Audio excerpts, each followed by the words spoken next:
नमस्कार दोस्तों, स्वागत है आपका अपने YouTube चैनल विजय की ओर पर। जैसा कि अपनी इसके साथ ही पहली क्लास हो गई है हिंदी की, तो आप उस क्लास को भी देख सकते हैं। ठीक है ना, शॉर्ट रिवीजन के तौर पर ये अपनी क्लासेस चल रही है, तो आप उस क्लास को भी देख कर जरूर आएँ। ठीक है ना। इसके बाद में ये वाली जो क्लास है अपनी भाषा से संबंधित है, भाषा के स्वरूप से, और जो वर्णमाला का जो टॉपिक है वो भी अपना इसमें कवर हो जाएगा। ठीक है ना। तो चलिए आज स्टार्ट करते हैं अपनी ये क्लास। तो सबसे पहले हमें देखना है कि भाषा का स्वरूप क्या होता है। तो हमें ये देखेंगे कि भाषा का स्वरूप क्या होता है। तो भाषा का जो स्वरूप होता है वो 4 स्वरूप हमारे लिए बताए गए। ठीक है ना, भाषा के स्वरूप में तो ये याद रखना है। पहला स्वरूप क्या होता है? पहला स्वरूप होता है बोली का। ठीक है ना, पहला स्वरूप क्या होता है? बोली का। दूसरा स्वरूप क्या होता है? साहित्यिक भाषा। और तीसरा स्वरूप क्या होता है? राजभाषा का। और चौथा स्वरूप क्या होता है? राष्ट्रभाषा का। ठीक है ना, तो ये हमें याद रखने हैं कि भाई भाषा के कितने स्वरूप होते हैं। तो भाषा के कितने स्वरूप होते हैं? 4 स्वरूप होते हैं। ये हमें याद रख लेने हैं। अब ये समझ लेना है थोड़ा थोड़ा कि भाई बोली क्या होती है, और साहित्यिक भाषा क्या होती है, राजभाषा क्या होती है, राष्ट्रभाषा क्या होती है। तो सबसे पहले समझते हैं बोली को। तो बोली लगभग बताते हैं कि विश्व में लगभग 1600 बोलियाँ बोली जाती हैं, और भारत में उनमें से 600 बोलियाँ भारत में बोली जाती हैं। ठीक है ना। बोली का मतलब क्या होता है कि सीमित क्षेत्र में बोली जाने वाली भाषा बोली कहलाती है। तो ये क्या ध्यान रखना है कि सीमित क्षेत्र में, अगर कोई सीमित क्षेत्र और उसमें कोई बोली बोली जाती है तो वो क्या कहलाएगी? हमारी कोई भी भाषा बोली जाती है तो वो कहलाएगी बोली कहलाएगी। ठीक है ना, तो ये बात याद रखनी है। अब साहित्य भाषा क्या होती है? तो जिस भाषा का कोई अपना साहित्य होता है, यानी अगर उसमें कोई साहित्य लिखा गया है और कुछ ना कुछ व्याकरण होती है, तो उसे क्या बोला जाता है? साहित्यिक भाषा कहेंगे उस तरह से, यानी साहित्यिक भाषा कहा जाता है। जिस भाषा का अपना कोई साहित्य हो, कुछ ना कुछ व्याकरण हो, तो उसे क्या बोलेंगे? साहित्यिक भाषा कहेंगे। ठीक है ना, याद रखना है। एक बात और याद रखनी है कि परिनिष्ठित भाषा, मानक भाषा, परिष्कृत भाषा या सुधरी भाषा भी इसे कहा जाता है। ठीक है ना, यानी साहित्यिक भाषा के कितने नाम और हो गए? परिनिष्ठित भाषा, मानक भाषा, परिष्कृत भाषा और सुधरी भाषा भी कहा जाता है। ये भी अलग से याद रख लेना है कि आप तक कौन से नाम से आ जावे। और इसमें जो आते हैं एग्जाम्पल, जैसे अवधि बोली है अपनी, यानी ब्रज भाषा है, खड़ी बोली है, ये बोलियाँ भी हैं साथ में, और इनमें अपना कुछ ना कुछ ग्रामर भी है, व्याकरण भी है, और इनमें साहित्य भी लिखा हुआ है। तो इस वजह से ये क्या कहलाती हैं? अवधि, ब्रजभाषा, खड़ी बोली, साहित्यिक भाषा कहलाएंगी। ठीक है ना। इसके बाद में राजभाषा क्या होती है? तो राजकाज की भाषा है। राजकाज की भाषा जो होगी वो क्या कहलाएगी? राजभाषा कहलाएगी। इसे संवैधानिक भाषा भी कहा जाता है और इसे शासन की भाषा भी कहा जाता है। ठीक है ना, यानी राजकाज की भाषा, संवैधानिक भाषा और शासन की भाषा भी हमारे लिए किसे बोला जाता है? राजभाषा के लिए बोला जाता है। ठीक है ना। इसके बाद में आती है चौथा जो स्वरूप है भाषा का, वो कौन सा? राष्ट्रभाषा। तो राष्ट्रभाषा कौन सी होती है? अगर किसी देश की 60 से 70% आबादी, अगर किसी देश की 60 से 70% आबादी जिस भाषा का इस्तेमाल करती है, तो उसे क्या बोलते हैं हम? उसे बोलते हैं राष्ट्रभाषा। ठीक है ना। तो पॉपुलर या फिर लोकप्रिय जो पूरे देश में होती है उसे बोलेंगे हम राष्ट्रभाषा। ठीक है ना, तो ये याद रखनी है। इसके बाद में भाषा के भेद, सांकेतिक भाषा, मौखिक भाषा और लिखित भाषा, ये क्या हो गए? भाषा के भेद हो गए। कितने भेद हैं? 3 भेद हैं, याद रखना है। एक तो सांकेतिक भाषा है, एक मौखिक भाषा है और एक लिखित भाषा है। अब जरा इन पे भी देख ले रहे हैं थोड़ा थोड़ा कि ये क्या चीज़ है। तो सांकेतिक भाषा क्या होती है? सांकेतिक भाषा होती है हाथ पैर शरीर क्रियाकलापों से प्रकट भाषा जो होती है, यानी हम जो हाथ पैरों से, शरीरों से जो क्रियाकलाप करके जो भाषा प्रकट करते हैं वो होती है हमारी सांकेतिक भाषा। ठीक है ना, तो हमें याद रखना है कि सांकेतिक भाषा कौन सी होती है? हाथ पैर शरीर की क्रियाकलापों से प्रकट भाषा। ये सबसे ज़्यादा कठिन होती है, ये ध्यान रखना है। ये क्या होती है? सबसे ज़्यादा कठिन होती है, और अपने निर्जीव नियम व शर्तें होती हैं इसके। इसके क्या होते हैं? निर्जीव नियम होते हैं और इसकी कंडीशंस होती हैं। ठीक है ना। इसके जो परिणाम होते हैं वो स्थायी ना होते हैं, ध्यान रखना है। नहीं, उसके परिणाम जो होते हैं बदलते रहते हैं। जैसे मतलब कोई शरीर से आप कुछ इशारा कर रहे हो तो दूसरा आदमी कुछ और समझ सकता है, कहीं पर उसी इशारे का मतलब कुछ और होगा। तो इस तरह से इसका परिणाम जो होता है वो स्थायी ना होता है। ठीक है ना, ये बात याद रखनी है। इसके बाद में जो दूसरा भेद है भाषा का, वो क्या है? मौखिक भाषा। मौखिक भाषा कौन सी होती है? मुंह की ध्वनि द्वारा उच्चरित भाषा जो होती है, यानी मुंह के ध्वनि द्वारा उच्चरित भाषा को हम क्या बोलेंगे? मौखिक भाषा। ये सबसे सरल होती है, यानी ये बात याद रखनी है। ये तो सबसे कठिन थी, तो ये हमारी क्या हो जाएगी? ये सबसे सरल भाषा हो जाएगी। अब इसमें ध्वनियाँ आती हैं, जैसे ध्वनि कितनी होती है? एक तो सार्थक ध्वनि होती है, एक निरर्थक ध्वनि होती है। यानी भाषा की ध्वनि क्या होती है? भाषा की लघुत्तम इकाई भी बोलते हैं इसे, ध्वनि को, ये ध्यान रखना है। और ध्वनि कैसी होती है? सार्थक भी होती है, निरर्थक भी होती है। सार्थक अर्थ देने वाली भी होती हैं और निरर्थक भी होने वाली होती हैं। ठीक है ना, ये ध्यान रखना है। इसके बाद में जो भाषा का तीसरा भेद है वो याद रखना है भाई, क्या भेद है इसका, लिखित भेद। लिखित भाषा जो है, तो ध्वनि चिन्हों के संकेत से, यानी ध्वनि चिन्हों के संकेत से प्रकट भाषा जो होगी वो क्या कहलाएगी, हमारी लिखित भाषा कहलाएगी, ठीक है ना। यानी अगर हम कोई लिख के कोई चीज़ रिप्रेजेंट करते हैं तो वो क्या कहलाती है, हमारी लिखित भाषा में जाती है। और आगे देखते हैं, जिस भाषा के अपने एक निश्चित लिखित चिन्ह हो, यानी जिस भाषा का अपना एक निश्चित लिखित चिन्ह हो उसे भी क्या बोलेंगे, लिखित भाषा बोलेंगे। लिखित भाषा के चिन्हों को वर्ण कहते हैं, यानी जो लिखित भाषा के जो चिन्ह होते हैं उन्हें क्या बोला जाता है, वर्ण कहा जाता है। ये बात याद रखनी है नहीं। और वर्ण क्या होता है, तो वर्ण होती है भाषा की लघुत्तम लिखित इकाई, ठीक है ना। यानी भाषा की जो होती है लिखित लघुत्तम इकाई वो क्या कहलाती है, वो वर्ण कहलाती है, ठीक है ना। अगर हम ये पूछें कि भी भाषा की सार्थक लघुत्तम इकाई क्या होती है, तो भाषा की सार्थक लघुत्तम इकाई होती है शब्द, ठीक है ना। ये वाली बात भी देख लेनी है कि भाषा की सार्थक लघुत्तम इकाई क्या होती है, ये होती है शब्द, ठीक है ना। तो ये बात याद रखनी है। हाँ, वर्ण भाषा की लिखित लघुत्तम इकाई तो है, लेकिन वर्ण का अपना कोई अर्थ ना होता है, ये बात भी नोट करके याद रख लेनी है। यानी भाषा की जो सार्थक इकाई है वो शब्द है, भाषा की लिखित लघुत्तम इकाई क्या है, वर्ण है, लेकिन वर्ण का कोई अर्थ ना होता है नहीं। ये बात थोड़ी सी याद रखनी है। चलो इसके बाद आगे चलते हैं। अब अपने ये जो भाषा का स्वरूप था ये चीज़ हो गई, और भाषा के भेद वगैरह अब याद रखने हैं हमें वर्णमाला के बारे में। अब आ जाते हैं वर्णमाला पर, ठीक है ना। चलो देखो, वर्णमाला क्या होती है, सबसे पहले तो ये याद रखना है नहीं। तो वर्णमाला क्या होती है, लिपि चिन्हों के व्यवस्थित क्रम को वर्णमाला कहा जाता है। नहीं, लिपि चिन्हों के व्यवस्थित, यानी वर्णों को क्या बोला जाता है, ये अलग से बात याद रखनी है कि वर्णों को लिपि चिन्ह भी बोला जाता है। यानी कभी ये आ जाए कि भी वर्णों के व्यवस्थित क्रम को वर्णमाला कहते हैं, और कहीं पे हमें मिले ही ना वर्णमाला क्या होती है और पूछ ले कि लिपि चिन्हों के व्यवस्थित क्रम क्या कहा जाता है, तो ये बात याद रखनी है कि वर्णमाला वर्णों को लिपि चिन्ह भी कहा जाता है, ठीक है ना। तो लिपि चिन्हों के व्यवस्थित क्रम को बोलें, या वर्णों का व्यवस्थित रूप बोलें, या ध्वनि का व्यवस्थित रूप बोलें, या वर्णों का समूह बोलें, यानी वर्णों का व्यवस्थित समूह, तो ये सब किसकी परिभाषा हो जाएंगे, ये वर्णमाला की परिभाषा हो जाएंगे, ठीक है ना। ये बात याद रखनी है। ध्वनि वर्ण का मौखिक रूप होता है, नहीं, ध्वनि और वर्ण, ये थोड़ी सी बातें याद रखनी शब्दावली कि ध्वनि क्या होती है, वर्ण क्या होती है, लिपि क्या होती है। तो हम क्या बताएंगे कि भाई ध्वनि क्या होता है, ध्वनि वर्ण का मौखिक रूप होता है। और वर्ण क्या होता है, तो वर्ण क्या होता है, ध्वनि का लिखित रूप क्या कहलाता है, वर्ण कहलाता है, ठीक है ना। अब लिपि क्या होती है, तो भाषा की जो लिखित शैली होती है उसे क्या बोलते हैं, उसे लिपि बोलते हैं, ठीक है ना। ये बात याद रखनी है। अब इसके बाद में थोड़ी सी हमें ये टेबल देख लेनी है, नहीं, टेबल से हमें क्या याद रखना है, थोड़े से कुल वर्ण कितने होते हैं, किस भाषा की कौन सी लिपि है, तो ये चीज़ भी हमारे लिए पेपर में आ सकती है। तो सबसे पहले हम देखेंगे, जैसे हिंदी हमारी भाषा है, अब हिंदी में कुल वर्ण कितने होते हैं, तो 52 वर्ण होते हैं। नहीं, लिपि कौन सी होती है, तो हमें सबको पता है कि भी देवनागरी लिपि होती है नहीं। तो हिंदी की लिपि कौन सी है, देवनागरी। ऐसे ही संस्कृत भाषा में कुल कितने वर्ण होते हैं, तो संस्कृत भाषा में 9 तो स्वर होते हैं, ठीक है ना, और व्यंजनों की संख्या 33 होती है। तो इस तरह से, और 4 अयोगवा होते हैं, तो कुल वर्णों की संख्या कितनी हो जाएगी, 46 हो जाएगी। ये वाली बात याद रखनी है, ठीक है ना। और लिपि कौन सी होती है, तो लिपि संस्कृत की भी क्या होती है, देवनागरी होती है, ठीक है ना। यानी संस्कृत भी किस में लिखी जाती है, देवनागरी लिपि में लिखी जाती है। इसके बाद में अगर इंग्लिश की बात करें तो इंग्लिश में सभी जानते हैं 26 लेटर होते हैं, और रोमन लिपि में लिखी जाती है इंग्लिश। ऐसी अगर पंजाबी की बात करें तो पंजाबी जो है इसमें 3 स्वर होते हैं और 32 व्यंजन होते हैं। इस तरह से इसकी जो लिपि है वो क्या कहलाती है, गुरुमुखी कहलाती है, ठीक है ना। पंजाबी भाषा की जो लिपि है वो क्या है, गुरुमुखी है। ऐसे अगर एक भाषा देखें उर्दू, तो उर्दू में कुल बताते हैं कि कुल वर्ण कितने होते हैं, 58, और इसकी जो लिपि है वो क्या कहलाती है, नस्तालिक कहलाती है, नहीं, नस्तालिक, ठीक है। ये बात याद रखनी है।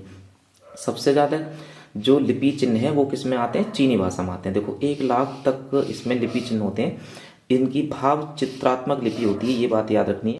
इसे चीनी लिपि भी बोलते हैं और भाव चित्र लिपि भी बोला जाता है, ठीक है ना। अब इस तरह से याद रखना है। अब चलते हैं थोड़ा सा आगे, ठीक है, जैसे वर्ण।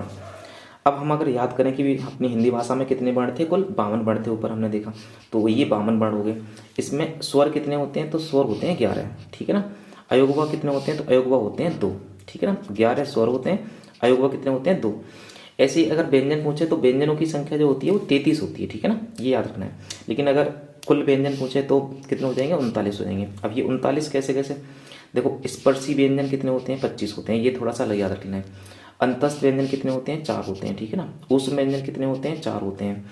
तो 25 और 4 कितने हुए, 29, 29 और 4 कितने हो गए, 33। तो मेन व्यंजन जो होते हैं, अपने मुख्य व्यंजन जो होते हैं वो यही होते हैं, 25 स्पर्शी, 4 अंतस्थ, और 4 उस व्यंजन, इनको ही व्यंजन माना जाता है। तो इस तरह से हमारी व्यंजनों की संख्या कितनी हो जाएगी 25, 4 29, 29 और 4 कितना हो जाएगा 33। ठीक है ना, ये बात याद रखनी है। इसके बाद में अलग से संयुक्त स्वर भी होते हैं। तो संयुक्त स्वर कौन से होते हैं, 6 क्षत्रिय, ता त्रिशूल, ज्ञ ज्ञानी और 6 श्रीमान वाला। ठीक है ना, तो ये संयुक्त स्वर होते हैं। तो संयुक्त स्वर, संयुक्त व्यंजनों की संख्या कितनी होती है 4 होती है, 6 क्षत्रिय, ता त्रिशूल, ज्ञ ज्ञानी और 6 श्रीमान वाला। ठीक है ना। अतिरिक्त व्यंजन भी होते हैं। अतिरिक्त व्यंजन कौन से होते हैं, तो जैसे ढ से बना अढ़ा और एक होता है अढ़ा, तो ये भी हमारे क्या हो जाते हैं, अतिरिक्त व्यंजन कहलाते हैं। ठीक है ना। चलो आगे देखते हैं इस तरह से। अब स्वर देखते हैं सबसे पहले नहीं कि स्वर क्या होते हैं। सबसे पहले स्वर पढ़ लेते हैं। अब देखो, अगर हम स्वर की बात करें तो स्वर क्या होती हैं, ये स्वतंत्र ध्वनियाँ होती हैं। ठीक है ना, क्या याद रखना है कि भी स्वर कैसी ध्वनियाँ होती हैं, स्वतंत्र ध्वनियाँ होती हैं। यानी परतंत्र और स्वतंत्र, ये 2 प्रकार की ध्वनियों में स्वर कैसे हैं, स्वतंत्र हैं। ठीक है, ये वाली बात याद रखनी है। और इनका उच्चारण स्वतंत्र क्यों बोलते हैं, क्योंकि जब इन्हें बोलते हैं तो किसी अन्य वर्ण की हेल्प ना लेनी पड़ती। इनका उच्चारण बिना किसी दूसरे वर्ण की सहायता से हो सकता है। तो ये बात याद रखनी है, यानी इन्हें बोलने के लिए किसी अन्य वर्ण की जरूरत ना होती है। इसी वजह से इन्हें क्या बोला जाता है, स्वतंत्र ध्वनियाँ बोला जाता है। ठीक है, इनकी संख्या कितनी होती है, तो ये याद रखनी है 11 होती है। और इस तरह से अगर हम देखें कि भी 11 इनकी संख्या है टोटल, तो अपना जो कौन कौन से ये 11 ध्वनियाँ हैं तो इसमें देखेंगे। सबसे पहले कौन सा आता है, छोटा आ, फिर कौन सा आता है, दीर्घ आ, है नहीं, और फिर कौन सा आता है, लघु ई, फिर क्या आती है, दीर्घ ई आती है, फिर लघु ऊ, फिर दीर्घ ऊ, फिर ऋ आता है, यानी फिर ए, आए, ओ और औ। इस तरह से कुल जो स्वरों की संख्या है वो कितनी होती है, 11 होती है। ठीक है, ये याद रखना है। अच्छा, थोड़ी सी इनकी मात्राएं भी याद रखनी है। कभी कभी ये पूछ लेता है कि भी मात्रा कौन से, स्वर की मात्रा कौन सी है, तो वो याद रखनी है। देखो, आ तो अपना मात्रा रहित स्वर है ना, ये ध्यान रखना है। आ की कोई रिप्रेजेंटेशन ना होता है, आ का कहीं पे भी रिप्रेजेंटेशन ना किया जाता है, तो इसकी मात्रा हमने ऐसी छोड़ रखी है। आ की मात्रा होती है, तो आ की मात्रा हम कैसे लगाते हैं, इस तरह से। ई की मात्रा क्या होती है, इस तरह से लिखती है। ई बड़ी ई की मात्रा कैसे लिखी जाती है, इस तरह से। और ऊ की मात्रा इस तरह से लगती है नहीं। और ये बड़ी ऊ की मात्रा है, ये ऋ की मात्रा है, और ये ए की मात्रा है, ये ऐ की, ये ओ और ये औ की मात्रा। ठीक है ना, तो इस तरह से ये थोड़े से रिप्रेजेंटेशन याद रखने हैं। अब देखो, इनका थोड़ा सा उच्चारण स्थान भी याद रखना है। जैसे आ है तो ये किससे बोले जाते हैं, ये कंठ से बोले जाते हैं। तो छोटा और बड़ा ये कैसे हो गए, हमारे कंठ हो गए। ई और ई ये कैसे वर्ण होते हैं, अपने तालु होते हैं। ऊ और ऊ कैसे होते हैं, ओष्ठ होते हैं। ऋ कैसा होता है, मूर्धा होता है। ए और ऐ कैसे होते हैं, कंठ तालु होते हैं। यानी ए किससे मिलकर बना होता है, आ और ई से। ए जो बनता है आ और ई से बनता है, इसलिए कंठ हो गया और तालु हो गया। तो कंठ तालु मिलके क्या बन जाएगा, ए बन जाएगा। ऐ किससे मिलकर बना होता है, आ प्लस ए से, तो इस वजह से ये भी क्या हो जाएगा, कंठ तालु हो जाएगा। अगर ओ की बात करें तो ये किससे मिलकर बनाता है, आ से और ऊ से। आ और छोटे ऊ से मिलकर क्या बनता है, ओ बनता है। इसी वजह से इसे क्या बोला जाता है, औ। और औ अगर आएगा तो फिर क्या बोला जाएगा, कंठुष्ट औ, इस तरह से। ठीक है ना, आ और ऊ। बड़ा ओ जो बनता है, ये और रत जो बनता है, ये कैसे बनता है, आ प्लस ओ से बनता है। तो ये क्या हो जाएंगे, इसमें कंठ और ओष्ठ 2 ध्वनियां शामिल हो जाएंगी। तो ओ और ओ कैसे हो जाएंगे, कंठोष्ठ हो जाएंगे। ठीक है ना, ये बात याद रखनी है। अब स्वरों का वर्गीकरण कर ले रहे हैं। ठीक है ना, स्वरों का क्लासिफिकेशन। तो स्वरों के अगर वर्गीकरण की बात करें, स्वरों का क्लासिफिकेशन, तो ये अपने कई एक आधार पर हो सकता है। तो इसमें से देखो, पहला आधार क्या है, उत्पत्ति के आधार का। यानी स्वरों को हमने सबसे पहले किस पे बांटा है, उत्पत्ति के आधार पर। तो उत्पत्ति के आधार पर कितने प्रकार के स्वर होते हैं, 2 प्रकार के। ये बात थोड़ी सी याद रखनी है। कौन से 2 प्रकार होते हैं, एक तो मूल स्वर होता है और दूसरा क्या होता है, संधि स्वर होता है। ठीक है ना, मूल स्वर और संधि स्वर। मूल स्वर कितने होते हैं, तो हमेशा संख्या पूछी जाए मूल स्वर की तो आप बताओगे कि मूल स्वर कितने होते हैं, 4 होते हैं। छोटा, छोटी, छोटा ऊ और ऋ। ठीक है ना। अगर दीर्घ स्वर की बात करें तो इन्हें संधि स्वर भी बोला जाता है, दीर्घ स्वर भी बोला जाता है और गुरु स्वर भी बोला जाता है। ठीक है ना। और इनकी संख्या कितनी होती है, इनकी संख्या होती है 7। तो ये कौन से हैं, बड़ा, बड़ी, बड़ाऊ, ए, ऐ, ओ, औ। ठीक है ना, तो ये कितने हो गए, 7 हो गए। इन्हें संधि स्वर, दीर्घ स्वर और गुरु स्वर भी कहा जाता है। अच्छा, इसमें एक बात और याद रखनी है, जो मूल दीर्घ पूछ लेता है कभी कभी, तो मूल दीर्घ की संख्या पूछे तो ये बड़ा, बड़ी और बड़ाऊ, ये 3 ही है, यानी बड़ा, बड़ी और बड़ाऊ। तो इसे मूल दीर्घ बोला जाता है। ये आ और आ से मिलकर बना होता है, ये ई से, छोटी से, ये छोटा ऊ से। इस वजह से एक ही जाति से मिलकर बने होते हैं। इसी वजह से इन्हें क्या बोला जाता है, इसी वजह से इन्हें सजातीय स्वर भी बोला जाता है।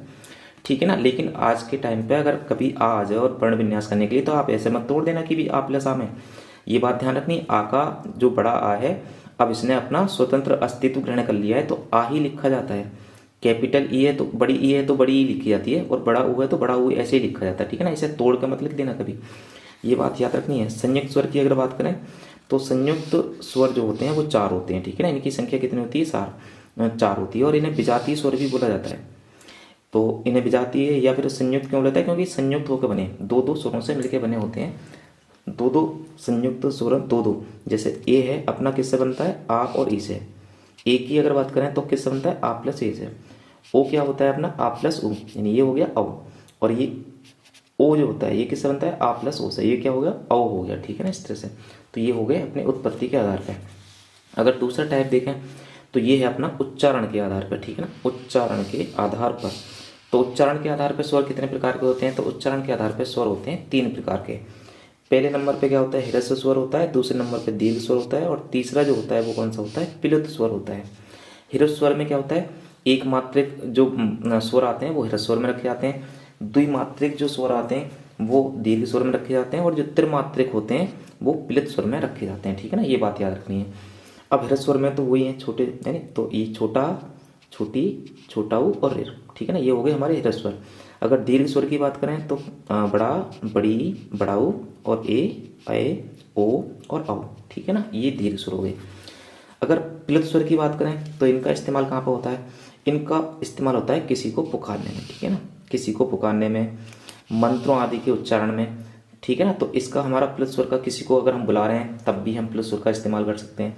मंत्रों आदि के ज़्यादातर उच्चारण में क्या होता है? प्लुत स्वर। जैसे एग्जाम्पल, अगर हम किसी को बुलाना है जैसे राधा, तो इसका मतलब है कि इसमें रा का रिपीटेशन हो जाएगा और आ का रिपीटेशन हो जाएगा, यानी आ और आ डबल मात्रा हो जाएंगी, डबल मात्रा से ज़्यादा है, तो यहाँ पे क्या बन जाएगा? प्लुत स्वर बन जाएगा। ऐसे ही जब हम ओम का जाप करते हैं तो जब ओम हम बोलते हैं तो कैसे बोलते हैं? ओम, इस तरह से। तो इसका मतलब है कि हम क्या करते हैं? ओ को ज़्यादा लंबा खींचते हैं। तो ओ को अगर हम ज़्यादा लंबा खींच रहे हैं तो इसका मतलब है कि ओ कई बार बोला जा रहा है, तो इसमें किस में आ जाएगा? प्लुत स्वर में आ जाएगा, ठीक है ना, ये बात याद रखनी है। इसके बाद में अपना जो तीसरा प्रकार है स्वरों का वो कौन सा है? जीव के प्रयोग के आधार पर, ठीक है ना। तो तीसरा है जीव के प्रयोग के आधार पर, ये बात याद रखनी है। अब जीव के प्रयोग के आधार पर कितने प्रकार के हैं? 3 प्रकार के। अब इसमें अब 3 प्रकार कौन से हैं? तो एक तो है अग्रस्वर, एक है पश्च स्वर और एक है मध्य स्वर, ठीक है। अग्रस्वर, पश्च स्वर और मध्य स्वर। अग्रस्वर कौन सा है? तो अग्रस्वर का मतलब होता है कि अगर हमारी जीभ का आगे का हिस्सा काम में आता है तो उन्हें क्या बोलेंगे? अग्रस्वर। पीछे का हिस्सा बोलने में काम आता है तो पश्च स्वर, और अगर जीभ का मध्य वाला भाग काम में आता है तो क्या कहलाएगा? मध्य स्वर। मध्य स्वर की संख्या याद रखनी है सबसे पहले, एक ही है, और वो कौन सा है? छोटा आ, ठीक है ना। अग्रस्वर की अगर बात करें तो अग्रस्वर कौन सा आएगा? छोटी, बड़ी, छोटा ए, और ये ए और ए, यानी छोटा बड़ा ना बोलेंगे इसमें, ए और ए, इस तरह से ई और ए और ए। क्यों? ए और ए में भी क्या होगा? ई और ई की साउंड होती है, तो इस वजह से ये अग्रस्वर में आ जाते हैं। इसमें जब बोलेंगे हम तो आप बोल कर देख लेना, जीभ का जो आगे का हिस्सा है वो काम करता है, ठीक है ना। इसके बाद में अगर पश्च स्वर की बात करें तो पश्च स्वर में बड़ा, छोटा ऊ, बड़ा ऊ, ओ और औ, इनका इस्तेमाल होता है, ठीक है। तो ये हो गया हमारे जीभ के प्रयोग के आधार पर। इसके बाद में कौन सा है? ओष्ठों की आकृति के आधार पर। तो ये वाली चीज़ याद रखनी है। चौथा प्रकार है ओष्ठों की स्थिति के आधार पर, और ये कितने प्रकार के होते हैं? ओष्ठों की स्थिति के आधार पर होते हैं 2 प्रकार के, ठीक है ना। सबसे पहला कौन सा होता है? आवृतमुखी होता है, आवृतमुखी, और दूसरा कौन सा होता है? व्रतमुखी, ठीक है। 2 प्रकार होते हैं इसके ओष्ठों की स्थिति के आधार पर, आवृतमुखी और व्रतमुखी। आवृतमुखी कौन से होते हैं और व्रतमुखी? तो व्रतमुखी होते हैं अगर हमारे ओष्ठों की स्थिति अगर गोल हो जाती है, मुंह की अगर ओष्ठों की स्थिति गोल हो जाती है तो हो गए हमारे ओष्ठ, अगर बोलते समय गोल हो जाए तो क्या कहलाएंगे? व्रतमुखी। जैसे उ, ओ, औ और ओ, जब हम इनका उच्चारण करेंगे तो हमारे जो ओष्ठ है उनकी आकृति कैसी बन जाएगी? गोल बन जाएगी, ठीक है ना। ये ओ भी आता है, आगत स्वर भी, ये भी ध्यान रखना है, ये भी इसी में व्रतमुखी में आएगा। ऐसी आवृतमुखी की बात करें तो जिनमें ओष्ठों की आकृति गोल ना बन पाएगी मुंह की, वो क्या कहलाएंगे? आवृतमुखी कहलाएंगे। जैसे आ, ई, ए, आए, ठीक है ना, इस तरह से याद रखना है। अच्छा, 5वां जो प्रकार है वो है मुख द्वार खुलने के आधार पर। तो अगर हम बात करें मुख द्वार खुलने के आधार पर कि भी मुंह कितना खुलता है किसी स्वर को बोलने में, तो इसके आधार पर 4 प्रकार के स्वर हमारे होते हैं, ठीक है। ये प्रकार आपको याद रखने हैं, क्वेश्चन आते हैं यहाँ से। जैसे सबसे पहला टाइप कौन सा है इसमें? विव्रत स्वर या ओपन। विव्रत का मतलब क्या होता है? ओपन, यानी जिसमें मुंह पूरा का पूरा खुल जाए। तो ऐसा स्वर एक ही है, वो बहुत आराम से याद हो जाएगा, कैपिटल आ। ठीक है ना। बी व्रत में ओपन में कौन आएगा, ना ये बड़ा आ। अगर हम बात करें समव्रत में, तो समव्रत का मतलब होता है क्लोज, यानी मुंह आपका क्लोज रहना चाहिए। तो ऐसे वर्ण कौन से होते हैं, छोटी ई, बड़ी ई, छोटा ऊ और बड़ा ऊ। ठीक है ना। इसमें क्या रहता है, हमारा मुंह लगभग क्लोज सा रहता है। अर्ध समृद्ध की बात करें तो आधा मतलब मुंह बंद रखना, बंद रहे इस तरह से, नहीं। अर्ध समृद्ध का मतलब कौन सा हो जाएगा, जिसमें मुंह आधा बंद रहे। तो ऐसे कौन से हो जाएंगे, ए और औ। और अगर अर्ध विवृत की बात करें तो आधा मुंह हमारा क्या ओपन है, हाफ ओपन है। ठीक है। तो ऐसे हो जाएंगे अ, ए और औ। ठीक है ना। तो ये हो गए हमारे 5 प्रकार हो गए मुख और मुख द्वार खुलने के आधार पर। ठीक है। 4 प्रकार के, विव्रत, अर्धविव्रत, समव्रत और अर्धसमव्रत। इसके बाद में जो छठा प्रकार है वो है मात्रा के आधार पर, यानी मात्रा के आधार पर। कितने प्रकार होते हैं, 2 प्रकार होते हैं मात्रा के आधार पर। नंबर 1 कौन सा होता है, नंबर 1 होता है उदासीन स्वर या फिर अप्रत्यक्ष स्वर भी बोलते हैं, और ये हमारा एक ही है, छोटा आ। और दूसरे कौन से होते हैं, प्रत्यक्ष स्वर कहलाते हैं, प्रत्यक्ष, जिनकी मात्रा होती है। मात्रा रहित, मैंने बताया ना पहले कि आ जो होता है मात्रा रहित होता है और इनकी मात्रा लगी होती है। तो प्रत्यक्ष स्वर कितने हो जाएंगे, 10 हो जाएंगे। ये कौन से हो जाएंगे, बड़ा, छोटी, बड़ी, छोटा ऊ, बड़ा ऊ, फिर ए ओ और औ। ठीक है ना। अच्छा, एक प्रकार और बचा है 7वां, घोषत्व के आधार पर, कि भी घोषत्व के आधार पर स्वर कितने प्रकार के होते हैं। तो घोषत्व के आधार पर स्वर कितने होते हैं, सभी स्वर जितने भी होते हैं वो सारे हमारे कैसे होते हैं, घोषत्व के आधार पर सभी के सभी सघोष होते हैं। ठीक है ना। तो ये वाली बात थोड़ी सी हमें याद रखनी है। ठीक है ना। तो इस तरह से ये अपनी स्वर का क्लासिफिकेशन पूरी तरह से अपना हो गया है। ठीक है ना। और इसे आप इस तरह से आराम से देख सकते हैं। ठीक है ना। तो आज अपनी ये वाली जो क्लास है इतनी बड़ी रह देंगे, फिर ज़्यादा लंबी हो जाएगी ना तो आप भी नहीं देख पाओगे और थोड़ी सी बोरियत होने लगेगी। ठीक है ना। तो जो अगली क्लास होगी वो अपनी किसकी होगी, वो व्यंजन के प्रकार पर हो जाएगी। ये अपनी कौन सी होगी, स्वर हो गए, इसमें वर्णमाला हुई है, वर्णमाला की स्टार्टिंग होगी। तो इसमें स्वर और स्वर का क्लासिफिकेशन हमने समझ लिया है सही तरीके से। और आप जो इससे नेक्स्ट वीडियो जो लेकर आऊँगा मैं, तो वो किसके ऊपर हो जाएगी, अपने व्यंजन के ऊपर हो जाएगी। तो आप तब तक इस क्लास को देखें, मिलते हैं आपसे नेक्स्ट क्लास में। ठीक है ना।